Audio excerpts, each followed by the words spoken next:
Lesson 16, the way of attaining the true belief in the Almighty God. We have clarified shortly the way of belief in the Almighty God through the first lessons of the prematerial world, all is all world. But now it's time to talk about the most important thing which changes the human if he sincerely attains it and brings him nearer to the Almighty God. It is the true belief in faith, but to attain the true belief in the Almighty God, you have to go along with a precise system and proceed its procedures. But what are these procedures?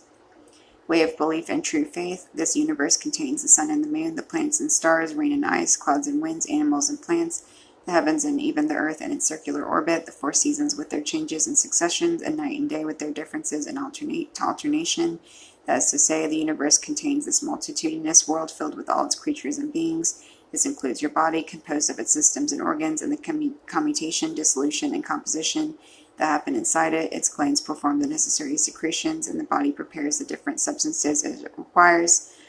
The universe is filled with everything that you know and everything that you do not know, and runs according to firm rules and strict discipline. Therefore, if the great Creator has laid down a law for this universe with all its creatures and a system to be followed and not to be broken, and if this great Creator has taken that same universe and subjugated it for humans, is it then possible or believable that human beings, the noblest of all creatures, have no law or statute to follow?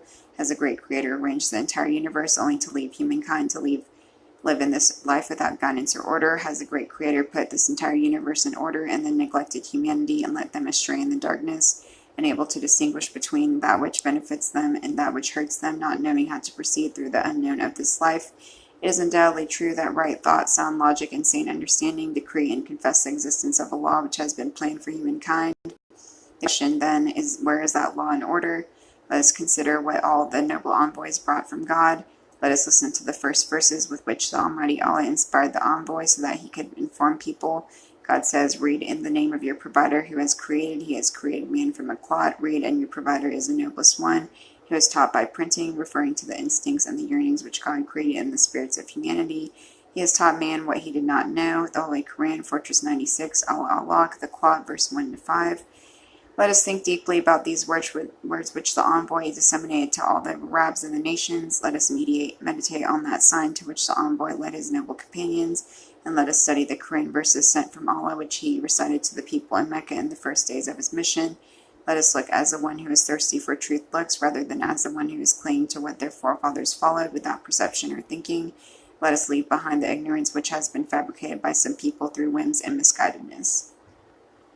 Let us return to righteousness, for it is only righteousness that should be followed. Let us be guided by the noble envoys to adopt the straight path that they all adopted before us. When you do that, you will discover that the required order and the law that is decided for humanity in the Quran, it was the same law which the envoy himself applied, but in which he called all his noble companions to apply.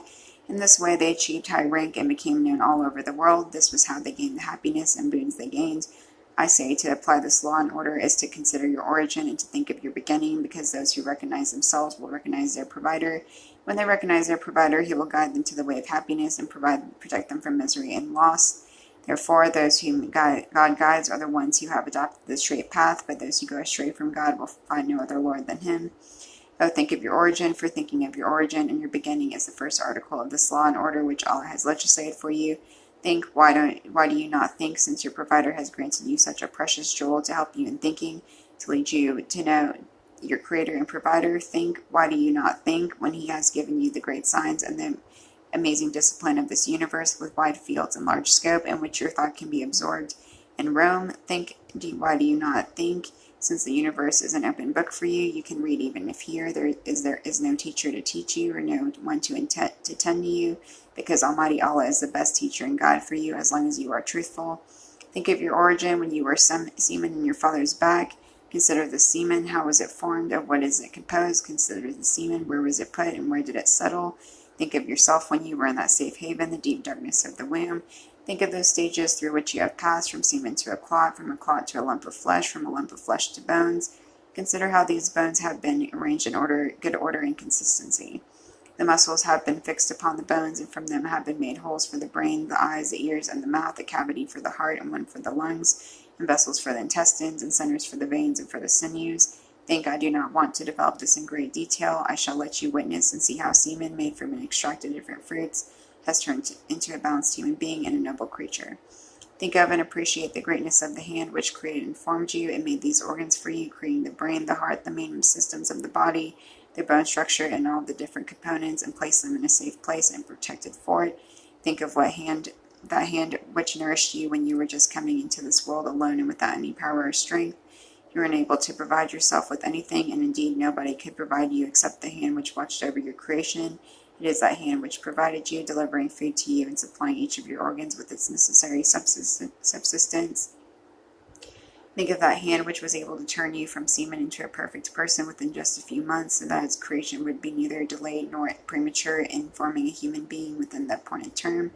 Then when the time of birth and entry into this world approached, it turned you upside down in your mother's belly, placing your head face down and your legs upwards, thus paving the way for your birth. God says, man has been killed. What makes him disbelieve? From what thing has he created him? From semen he has created and estimated him. Then he paved the way for him. Then he let him die and entombed him. Then,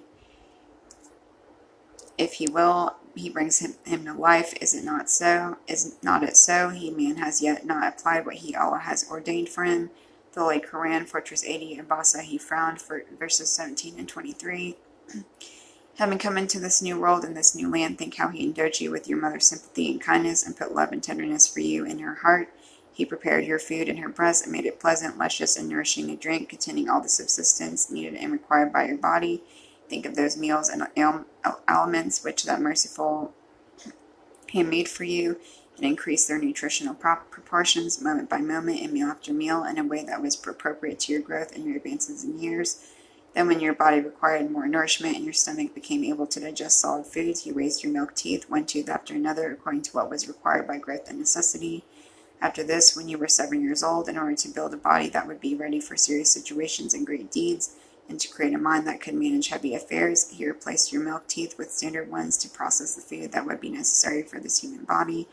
Think of that hand which is still providing you up till now.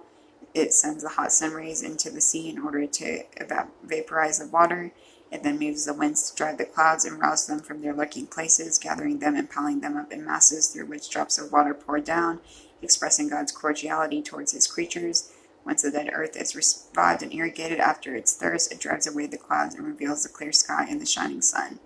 This allows the plants to begin their growth, and it is then the land grants lavish blessings. God says, have you considered the fact that you cultivate? Is it you that give it growth, or we? If we please, we could turn it into chaff.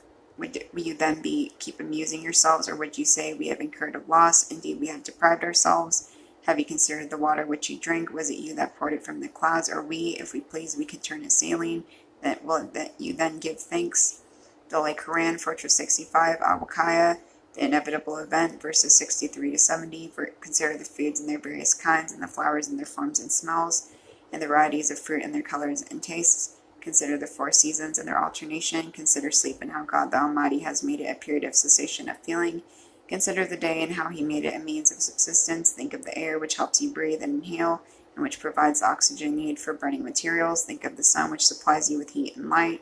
Think of the seas and rivers, plains and mountains, animals and plants, clothes and covering, wool, cotton, and flax. Think of this hand which fulfills all your requirements and keeps rearing you, showering you with its blessing, overwhelming you with its favor, and supplying you with provision, one moment after another without any cessation. Think in this way and think of this providence, for it was through such thought and reflection that our master Abraham took his first step in the way of belief. Through such thinking, our master Adam and our master Muhammad and all the noble envoys who came through the ages started on their path to belief. Think, if you did, you would be guided and know that there is a great provider who looks after you and never neglects you even for a twinkle of an eye. This provider continued to provide you from the time that you were an embryo until you became an infant and young child and then a complete human being. Therefore, his sustenance to you is permanent, and his charity keeps successively flowing over you if these things settle inside your spirit so that they have fully entered into your mind, and you have ascertained their reality. A new field and a different way of thinking will open before you. If this were to happen, you would see that your body will not remain either strong or fortuitous, and that you will not live forever. Thus it was for your relatives who have left this life and passed away, so is it with your neighbor who has parted from spouse and children and met death, after enjoying the worldly life for only a few years. Furthermore, your friends were not able to take pleasure in their stores or in the houses which they built. Death killed all their hopes in this life, and so they died at their appointed times without delay. There are those who have died after sickness, others have trouble, and others suddenly and unexpectedly.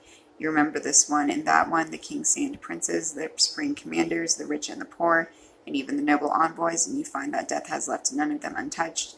And you will be sure that death is your inevitable end, despite all efforts, just as it was the end of those who came before you. There is no escape and no way to get away from it. At that time you will find no hope in this life, and you will know that it is no more than a temporary world.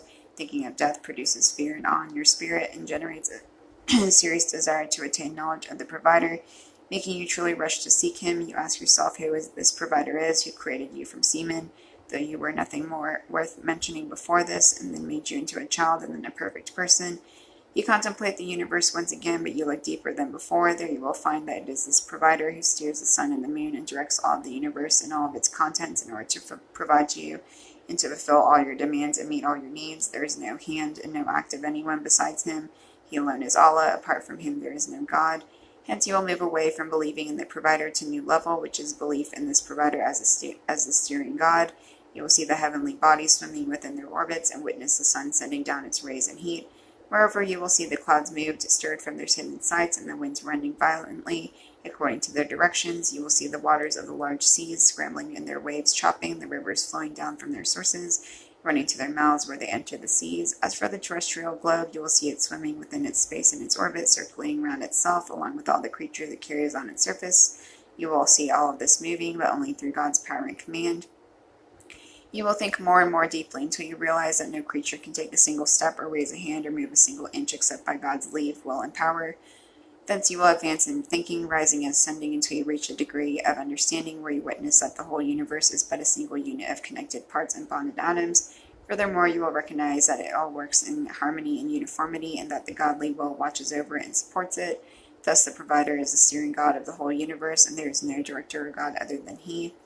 You will know that your provider is Allah, and therefore, having witnessed this in the universe with your spirit and ascertained it in your own depths, you will say with your tongue that there is no God but Allah. You will utter it with your tongue because it is lodged in your mind. It will not be dependent on imitation or what you have heard from others. Your belief in this will be akin to the belief of the goodly ancestors and the noble companions, rather than the belief of old men, which is based on legends and illusions. Thus you will attain true belief in this statement and will actually say there is no God except Allah. That is some of what we understand of God saying, know that there is no God but Allah. The Holy Quran, Fortress 47, Muhammad, verse 19. In the noble saying, the envoy says, he who says there is no God but Allah faithfully and loyally will enter paradise. It was said, what is the sign of its loyalty? He said, to keep him away from what is forbidden by Allah. Surely this will prevent anyone from committing the deeds forbidden by God, because they will see that Allah the Almighty is with them, watching and observing them wherever they turn and whatever they do.